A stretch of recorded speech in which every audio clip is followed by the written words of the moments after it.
did that happen? I think I've created a Mobius band. Somebody's been playing with my Žižek.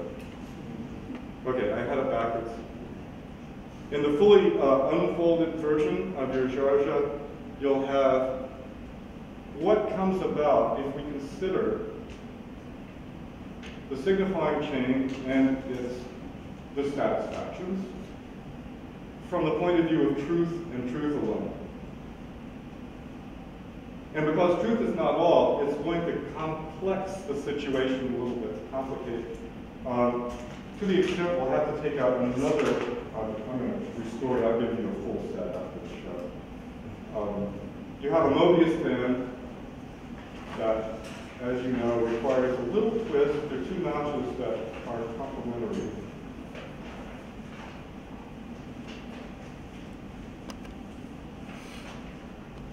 And, of course, being the mentally agile people you are, you don't really need to do this. You need to know that I gave you one. So the Mobius band idea is going to be embedded here in this twist of the diagram, which now gives us something to work with. We can see that going straight through the symptom is something allowing the phallic nature of the signifier, which is at its purest, appearing and disappearing, like the key. Off the keychain, on the keychain, back on the keychain. So that the first choice is able to connect to this K-void issue. So once we choose speaking over being, we're like Alicia when Devlin says, well, great that you got the key, let's just hope he doesn't run out of champagne. And then an amazing transformation takes place. Every glass of champagne, Groys and So Alicia's looking around like every guest is drinking champagne. Didn't think of that. So this K-void issue is now ratcheted up because we're going to have this transformative substance, not only is champagne going to have this binary function of life-giving, yes, we know it restores our faith in humanity, but on the other hand, we're running out. So at the point it runs out, Sebastian is going to have to go to the wine cellar or give the key to the wine cellar to the wine steward and realize he doesn't have the key. He's going to discover that he doesn't have what he didn't have. So now we see master signifier in action, and we see how these things are connected in a very standard way in the communications model. But the more important point is that when alienation is connected to separation, we're going to have a vanishing subject. We have to go down to the cellar, and we see right now how this is going to turn into this. This is the shortest course ever. So up to this point, the camera's going down the crane. Things start to disappear. We see blobs instead of people. And then it kind of passes a point where we realize that we're going to the cellar.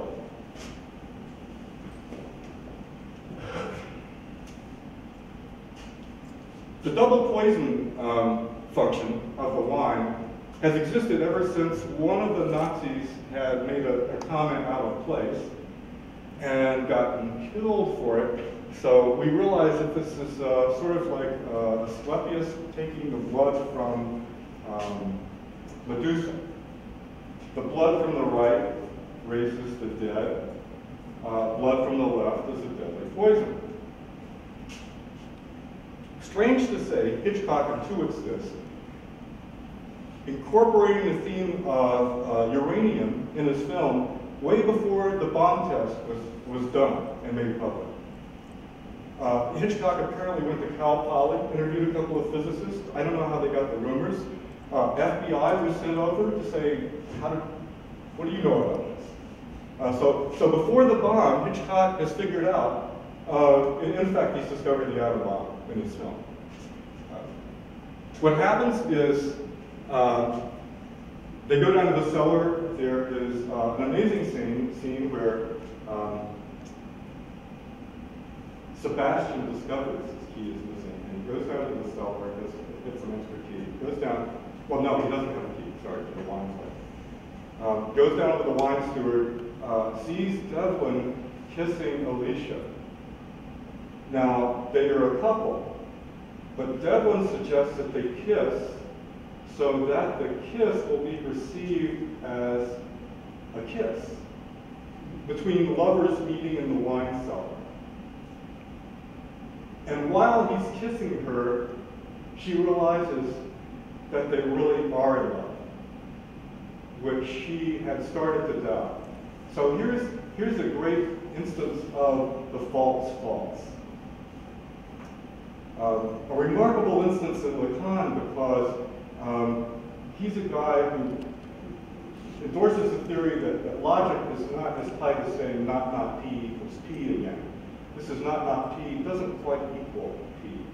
So I can have a fake kiss that's a sign, but because I'm falsifying it's also true. That is, we've really found a symptomatic repair kit in that kiss in the cellar.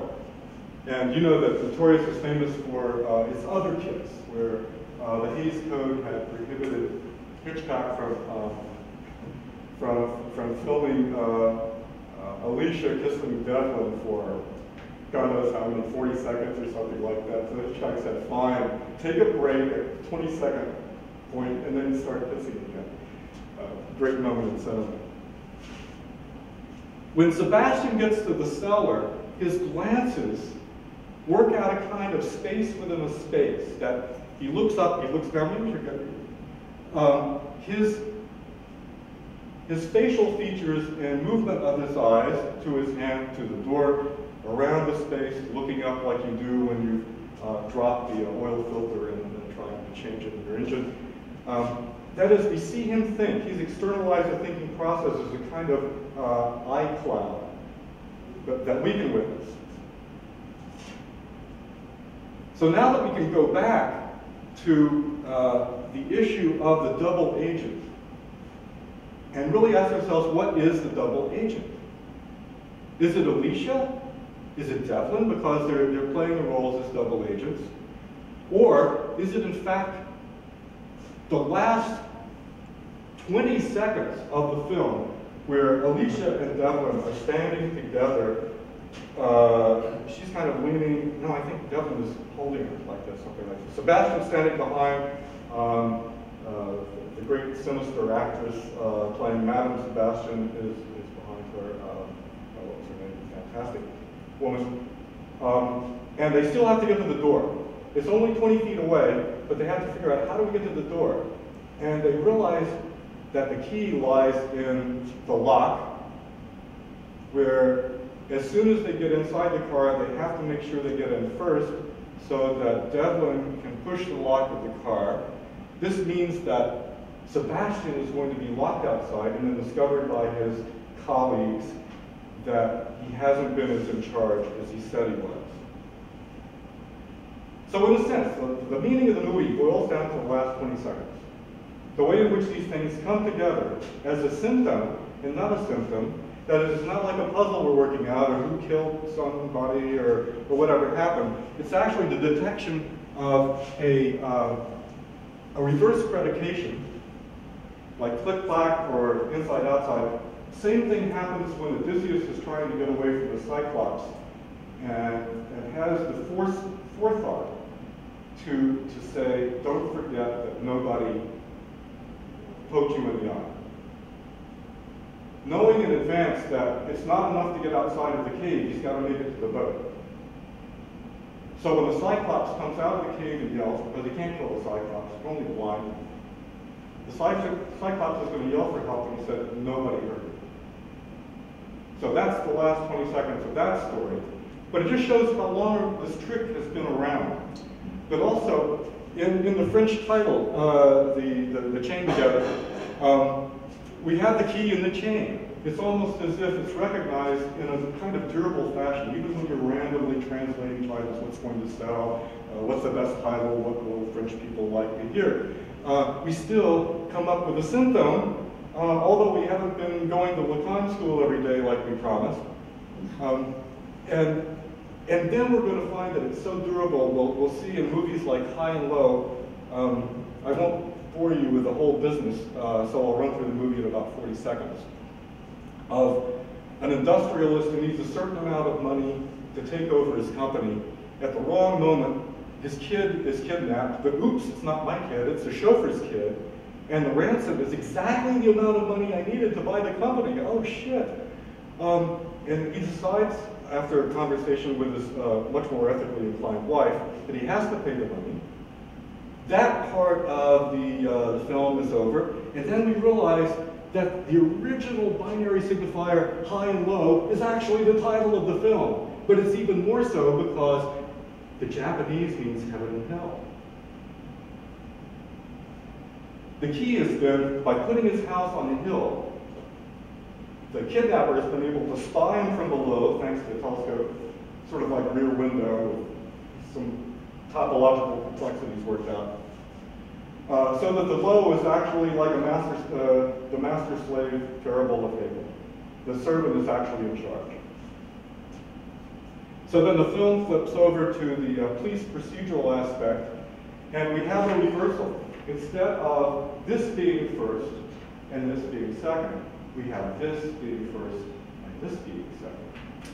The police actually work with maps, projections, plotting where the kidnapper could be, staking out the territory. So we have a kind of cathexis based on their fetishistic, that is, they build their fetish as they go. They favor certain ideas, certain solutions. And then finally, the point of an inventory is to find a spot where the dot is located. So you do it reductionistically or chiastically.